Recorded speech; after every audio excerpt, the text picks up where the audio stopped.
Bonjour à tous. Aujourd'hui, nous allons apprendre à effectuer des calculs de longueur en utilisant le théorème de Thalès. Dans cet exemple, les droites CD et AE sont parallèles. Dès que nous avons un exercice où on nous signale des parallèles, il y a de grandes chances qu'on ait besoin du théorème de Thalès pour calculer des longueurs.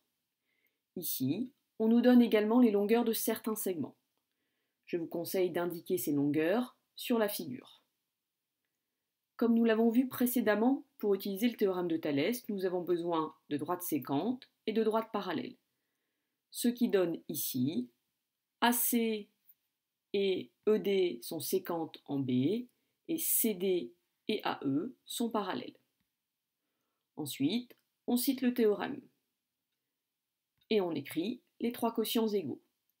Ici, on a donc BC sur BA qui est égal à BD sur BE qui est égal à CD sur AE.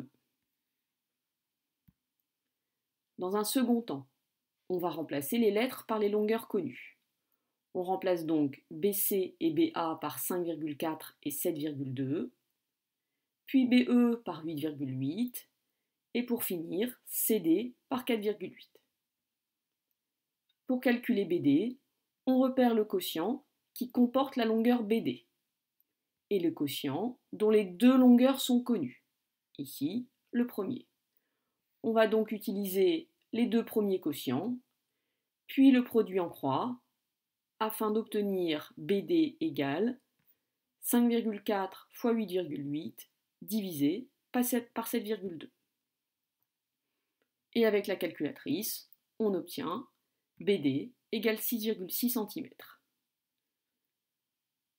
Pour calculer AE, on va éviter de travailler avec la longueur BD qu'on vient de calculer, au cas où nous aurions fait une erreur. On va donc travailler avec le premier et le troisième quotient. Pour éviter les erreurs, je vous invite à cacher le second quotient. On utilise de nouveau le produit en croix, ce qui donne AE égale 4,8 fois 7,2 divisé par 5,4. Et donc AE égale 6,4 cm. Revenons à l'exemple avec la légende de Thalès, dans lequel on va ajouter les mesures suivantes. Comme toujours, on écrit les données, le théorème, les quotients égaux.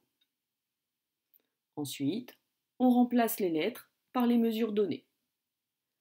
En utilisant le produit en croix, ici sur le deuxième et le troisième quotient, on obtient SL égale 294 fois 1,72 divisé par 3,5.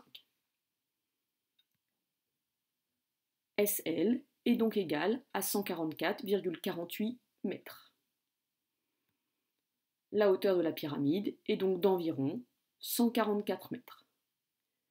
Vous savez désormais appliquer le théorème de Thalès.